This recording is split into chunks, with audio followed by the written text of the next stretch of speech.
Hello, this is Define Ernest the First. Majority of you would be wondering, where have I been? I'll tell you where I've been.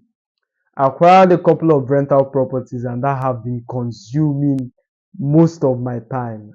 Spend a lot of time renovating, etc., etc., and etc. In today's video, I'm going to share 5 major mindsets that keep people poor. For those of you who don't know me, I am Ifeanyi Ernest the First. I generated thousands and thousands of dollars running faceless YouTube channels. I believe your results in every aspect is what gives you authority to address matters.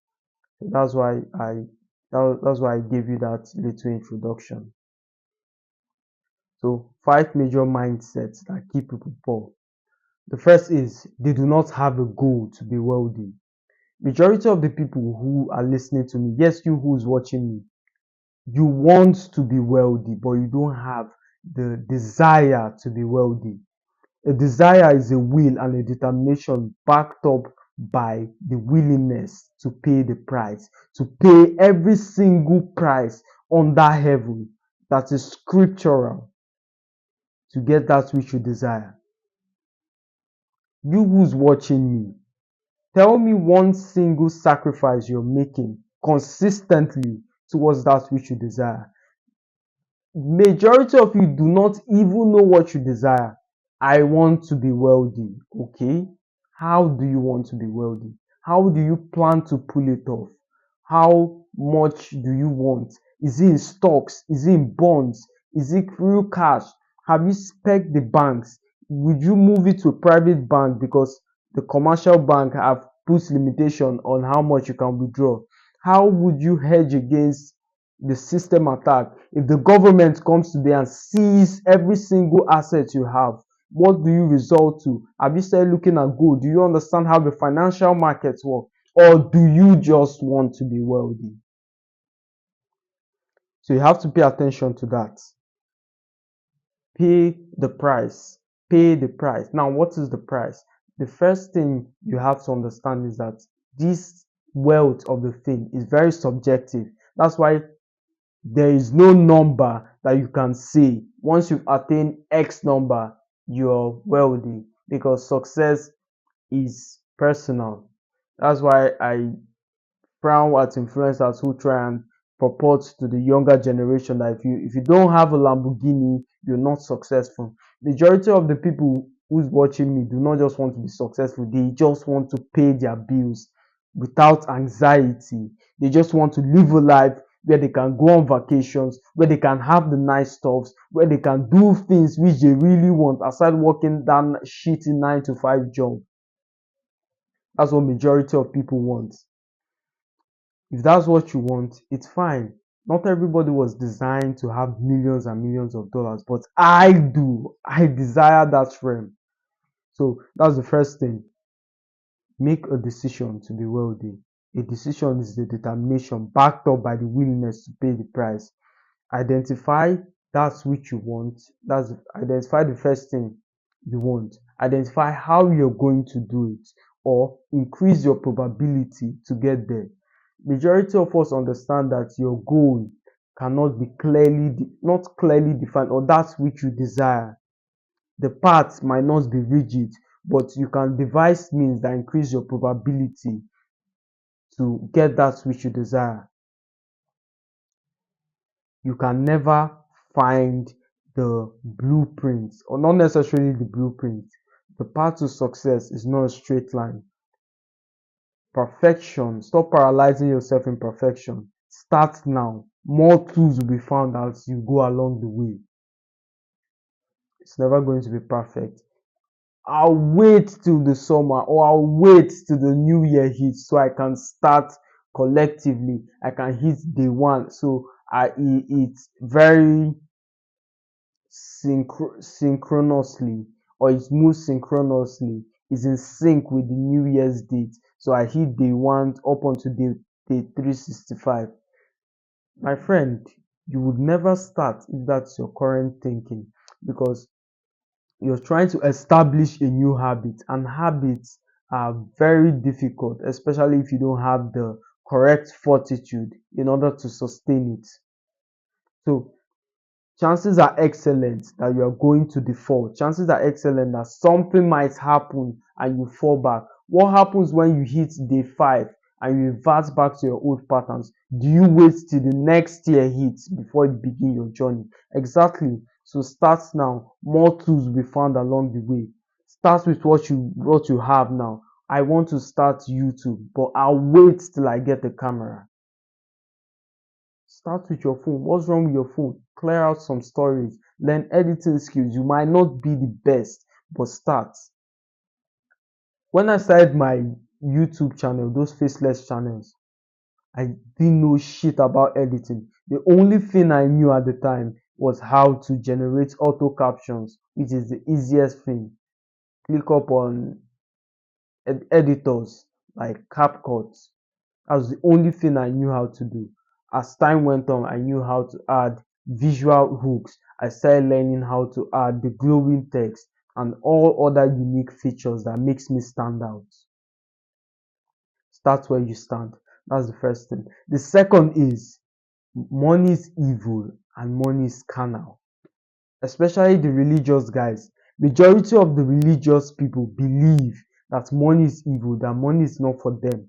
Money to get money, especially as a young individual, you had to go through some cutthroat shit. You had to throw someone under the bus. For a young lady to become successful, you have to sleep your way up the corporate ladder. So instinctively, you do not have to vocalize it, but instantly in your subconscious, you believe that this is not for you. Wealth is not for you.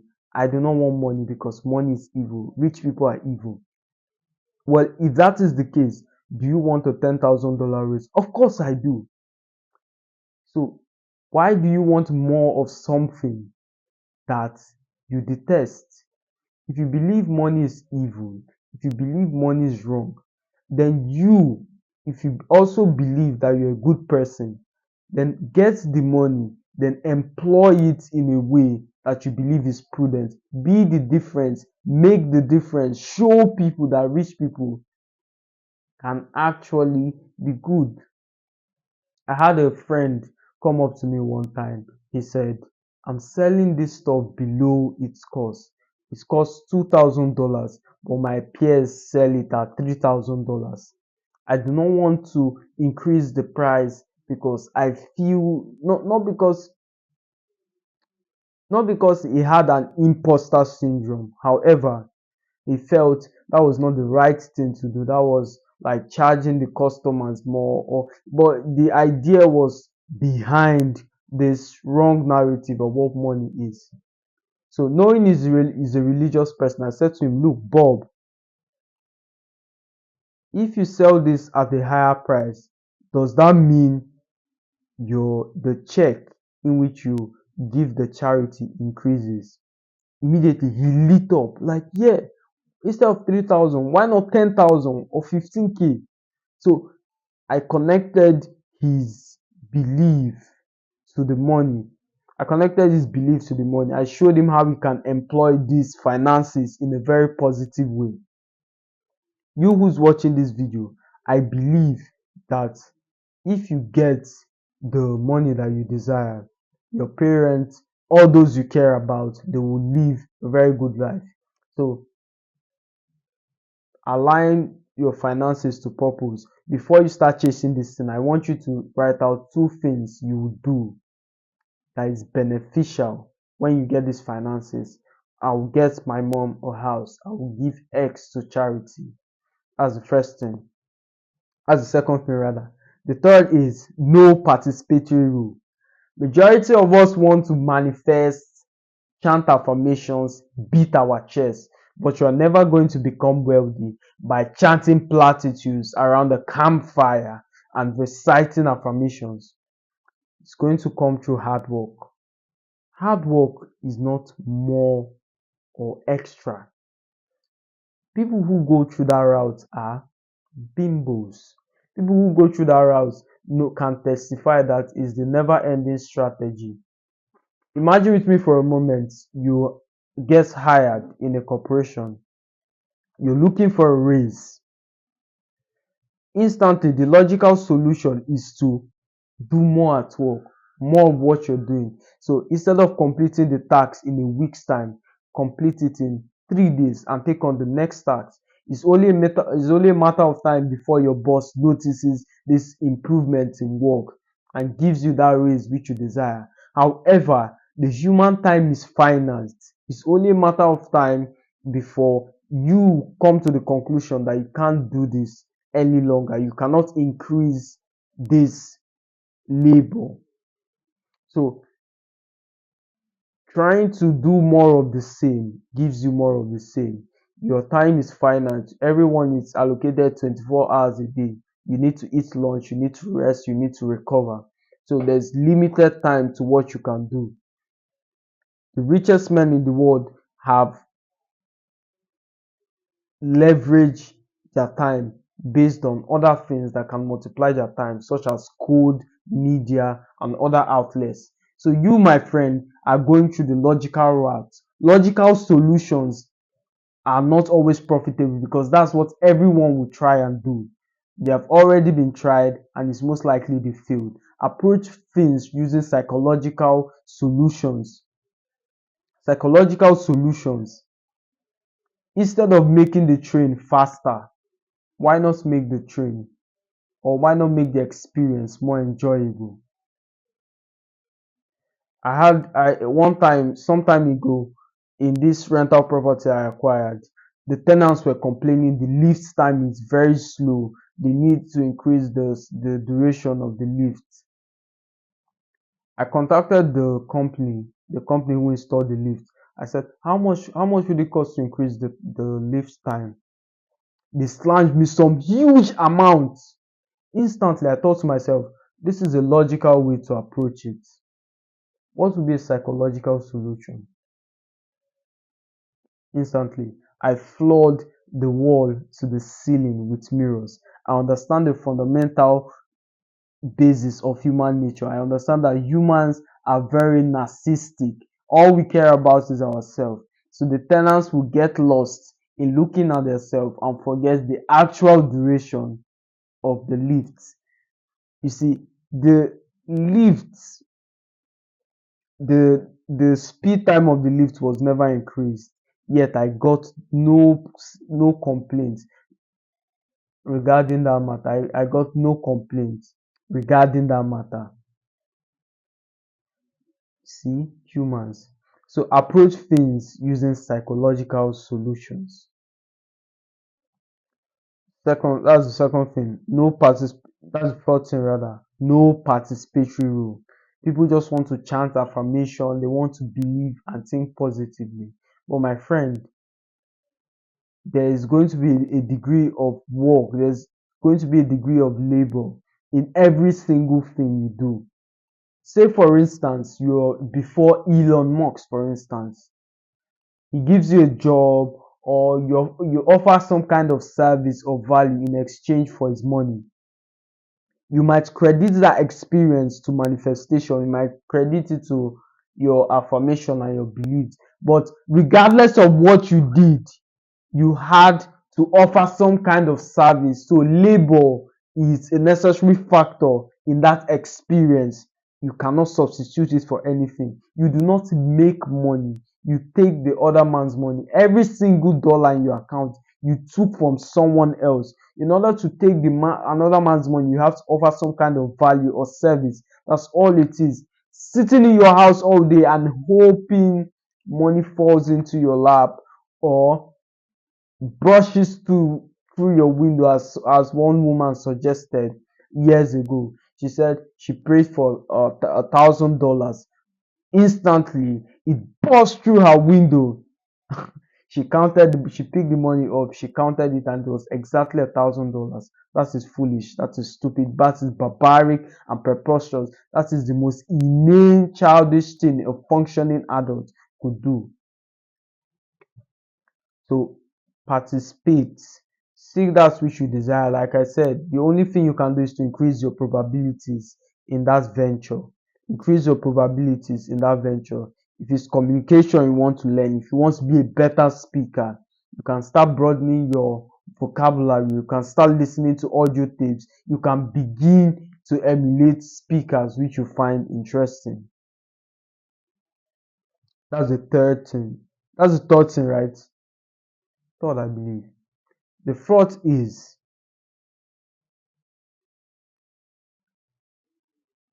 if all I had was a business, if all I had is a business idea and capital, I'm good. That is a fallacy. That is wrong. It has already been tried and many people have failed woefully. Success is 5% strategy and 95% mindset. Resilience is not always the case. More of the same would always give you more of the same. Hard work. People don't understand the concept of hard work, perhaps because it has been hijacked by the system. People think hard work is doing the same thing. When they hear this entrepreneur saying, I work so hard, I had sleepless nights, they believe they were doing the same thing over and over. But my friend, hard work is only iteration and feedback, analysis, and iteration.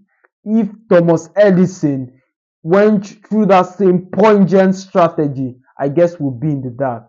During the days and the lonely nights of trying to figure out how to create the light bulb, he said he tried 1,000 times. Do you imagine that he did the same thing 1,000 times? Exactly. So if you believe that thing should be a fact, then why are you doing the same thing over and over and expecting a different result? That is insanity. It's different things towards that nudges him towards that same goal. I want to build a light bulb. First strategy failed.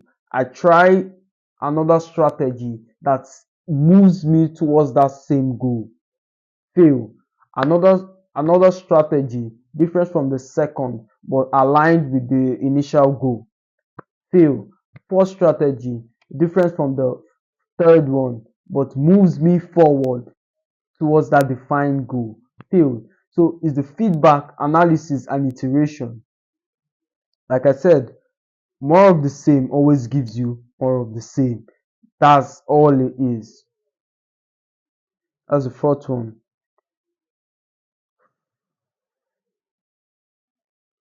It's not just about your hard work, it's not just about your resilience. You also have to change what you're doing. If you're doing something currently and it's not working, look at it from a different angle. Try to approach a psychological solution to it. That's the first thing. The fifth one is entitlement mentality. Majority of us believe that we are owed something. Majority of us believe that this should be handed to me. Why me? Why doesn't he want to give it to me? It's my parents' fault. We are always quick to blame people. We are always quick to point fingers. But when you point fingers, you also relinquish power, which is a very stupid thing to do. When you relinquish power, that means the situation is no longer in your control, which is very beneficial for people because majority of people do not like to assume responsibility. That's why they get caught up with charlatan influencers. They feel solace in the idea that, oh, it's this person's fault. It's not my fault. I merely followed the influencer. It's not my fault. They are always quick to act like victims.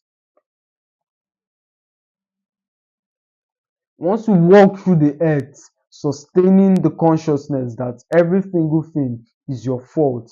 If you're walking through earth and it begins to rain, it's your fault because you could have come out with an umbrella. It's your fault because you could have hustled hard and gotten a car. It's your fault because you couldn't have come out by that time, but you chose to come out. Don't say, the universe is conspiring against me, and why me, and all those kind of things. Take 100% accountability in every single thing you do. Yeah, so those are the five major things that keeps people poor. Work on those belief systems, and you're on your path to greatness. As always, I'll see you in the next one.